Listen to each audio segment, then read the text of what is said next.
Gold medal वाली बहू। सपना के पिता एक गरीब किसान थे।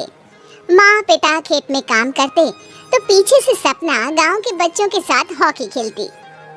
एक दिन शाम को सारा दिन खेलती रहती है, ये नहीं कि छोटे भाई को संभाले।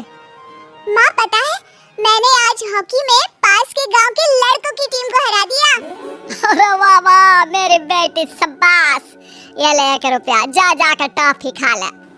सपना खुशी से पिता के गले लग जाती है और बाहर चली जाती है। अरे तुम इसको बिगाड़ रहे हो, मैं ना इसकी शादी ही करा दूंगी। ऐसा कैसे शादी करा देगी? हाँ, अभी तो उम्र खेलने की है। माँ बड़बड़ करती वहाँ से निकल जाती है। लेकिन शाम को उन लोगों के घर कुछ लोग आते हैं। अरे राम सुखिया, जरा ये तो बतलाओ, सपना के बारे में क्या सोचा है? अरे क्या सोचना है मास्टर जी, पढ़ रही है, जितना पढ़ सकती है पढ़े, फिर शादी करवा देंगे, कोई अच्छा सा गांव का ही लड़का देख लेंगे। अरे तुम तो उसके पिता हो, तुमको कुछ नहीं पता? माँ घबरा जाती है। अरे का मास्टर जी, का पता नहीं, का हो गया? हम तो इससे पहले ही बोल रहे थे कि लड़की की जात है, संभाल लो। अरे भाभी जी, आप भी ना कभी अच्छा भी सोच लिया करो।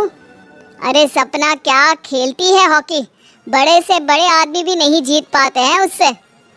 कल गांव में एक टीम आ रही है, लड़कियों की हॉकी खेलने उसे भेज देना, वहाँ शायद कुछ बात बन जाए। अरे ना ना मास्टर जी, कोई खेल वेल नहीं करवाना है हम लोगों को, वो भी शहर के लोगों के साथ तो बिल्कुल भी ना।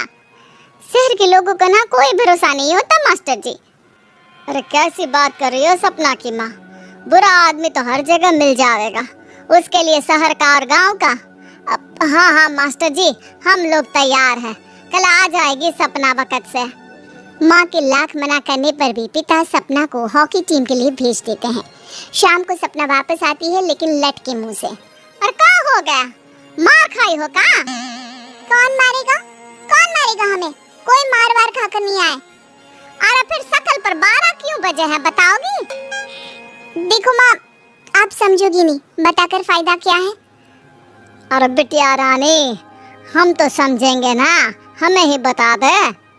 सपना पापा के गले लग जाती है। पापा, मैं ना सिलेक्ट हो गई हूँ भारत की हॉकी टीम में खेलने के लिए। अरे वाह, ये तो बहुत ही खुशी की बात है मेरे बच्चे। फिर मेरी गुड़िया काहे परेशान है? पापा, मुझे दिल्ली जाना पड़ेगा आगे की प्रैक्टिस के लिए। माँ जो सारी बात सुन रही होती है, जोर से चिल्लाती है। एक पैसा नहीं है मेरे पास, समझी? कुछ नहीं दूंगी। शादी के लिए लड़का फाइनल भी कर दिया है, कल्ले का बेटा, वो शादी कर लेगा तुमसे। सपना पिता की ओर देखती है। अरे देख सपना, खेलने दिल्ली जाना है तो सिर्फ इसी शर्त पे कि आकर कल्ले से बेटे से चुपचाप शादी कर लेगी, बोल। अरे ठीक है ना, कल्ले का बेटा तो बहुत ही समझदार है, सरकारी नौकरी है उसकी, मान गया वो तो सपना शादी कर लेगी। सपना भी धीरू, जो कि कल्ले का बेटा था, उसे जानती थी। वो मन ही मन सोचती है कि शादी तो वैसे भी होनी है, लेकिन माँ की ये शर्त मान गई तो जीवन जीने का एक मौका तो जरूर मिलेगा। हाँ हाँ, मुझे मंजूर है। तो कल मैं उन लोगों को बुला लूं? पिता और सपना दोनों एक दूसरे को देखते हैं। अब माँ ठीक है ना, बुलाने की क्या जरूरत है, वो लोग पसंद कर रहे हैं ना मुझे, वही ठीक है। बस आप तो मेरा दिल्ली का बैग पैक कर दो। सपना दिल्ली जाती है, दिल्ली टीम के लिए खेलने के लिए। सपना खूब अच्छा खेलती है और गोल्ड मेडल जीत कर आती है। जब वो गांव आती है तो उसका जोरदार स्वागत होता है। हर कोई सपना सपना चिल्ला रहा होता है। और सपना के पापा, तुम्हारी बेटी ने तो गांव का नाम रोशन कर दिया है। गांव की तरफ से तुम लोगों को गांव में पक्का मकान और सपना को परिषद में पक्की नौकरी देने के लिए हम तैयार हैं। अरे वाह वाह, पक्का मकान, ये तो बहुत अच्छी बात है, लेकिन सपना की नौकरी नहीं चाहिए हमें। हाँ, कैसी बात कर रही हो सपना की माँ? लड़की की नौकरी रहेगी तो अपने पैरों पर खड़ी रहेगी, किसी के आगे झुकने की जरूरत ना पड़ेगी। अरे चुप रहो, हम तो नौकरी ना करते हैं, पर मजाल है कि किसी के आगे झुके हो। ना ना, हमारी बेटी नौकरी नहीं करेगी। पिता लाख समझाते हैं लेकिन माँ नहीं मानती। और फिर वो दिन भी आ जाता है जब सपना को अपने कहे अनुसार लड़के से शादी भी करनी पड़ती है ससुराल में। ए बहू, तू रोज रोज सुबह कहाँ जाती है? घर का सारा काम निपटा कर कहाँ भागती है? माँ का घर तो पास ही है, वहीं निकल जाती है क्या? नहीं माँ जी, मैं हॉकी खेलने जाती हूँ, मुझे खेलना पसंद है। खेलना पसंद है? अरे कैसी बात कर रही है बहू? शादी के बाद तो कोई लड़की खेलती फैलती नहीं है, वो घर का काम काज देखती है। सपना कुछ नहीं कहती। वो एक रोज कमरे में अपनी अलमारी ठीक कर रही होती है कि तब सुनो, वो जो लटक रहा है ना, क्या बोलते हैं उसे, मेडल। सपना पति की बात सुनकर खुश हो जाती है, उनके पास जाती है। मैं सोच ही रही थी कि तुमने कभी पूछा क्यों नहीं। ये मेडल है, मैंने जीता है, पता है? हॉकी में बड़ा मैदान, बहुत से लोग, 2 टीम और फिर शुरू होता है जुनून। पता है, लगता है जैसे बस जिंदगी यही है, खेलते रहो, भागते रहो, दौड़ते रहो और लक्ष्य को पालो।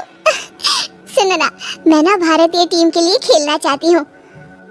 माँ, माँ, ए माँ, यहाँ तो आ जरा। सपना हैरान हो जाती है कि ये क्या हो गया, पति अचानक से माँ को क्यों बुला रहा है। हाँ बेटा, क्या क्या हो गया, काहे गला फाड़ रहे हो? माँ, ये सपना क्या कह रही है? अरे बीवी तो बोलती ही रहती है बेटा, लेकिन क्या हो गया, चिल्ला क्यों रहे हो? ऐसा क्या बोल दिया इसने? माँ ये बोल रही है कि इसको खेलना है भारतीय टीम के लिए। सपना डर जाती है। नहीं नहीं माँ जी, मैंने कहा कि मैं चाहती हूँ कि वो मैं बोला था ना, शादी के बाद कोई खेलता नहीं, घर का काम काज देखता है, लेकिन फिर भी। नहीं नहीं माँ जी, ठीक है, मैं घर का काम देखूंगी, कल से मैं खेलने भी नहीं जाऊंगी, माफ कर दीजिए। सपना पति की तरफ देखती है जो माँ की तरफ देख रहा होता है। उसे गुस्सा तो आता है, लेकिन करती भी तो क्या, सास के सामने कैसे पति की क्लास लगाती। अरे बेटा, अब क्यों घूरे जा रहे हो बहू को? माँ, अभी इस बात का फैसला करके जाना, वरना ये तो तेरे कमरे से जाने के बाद मुझे। अब चुप हो जाइए आप, छोटी सी बात का बतंगड़ मत बनाइए। छोटी सी बात? बहू, ये कोई छोटी बात नहीं है। जो लड़की दिल्ली के लिए गोल्ड मेडल ला सकती है, वो देश के लिए भी तो गोल्ड ला सकती है ना। हम लोगों को किसी चीज की कमी नहीं है बहू, घर का काम तो कोई भी कर लेगा, लेकिन देश का नाम रोशन करने के लिए सपना चाहिए। जा बहू, तेरी ट्रेनिंग का सारा इंतजाम तेरे पति ने कर दिया है, जा खेल और देश का नाम रोशन कर। सपना की आंख में आंसू आ जाते हैं। वो सोचती है कि बेटियों को मायके के साथ अगर ससुराल में भी सहयोग मिले तो ऐसा कोई काम नहीं जो वो नहीं कर सकती है।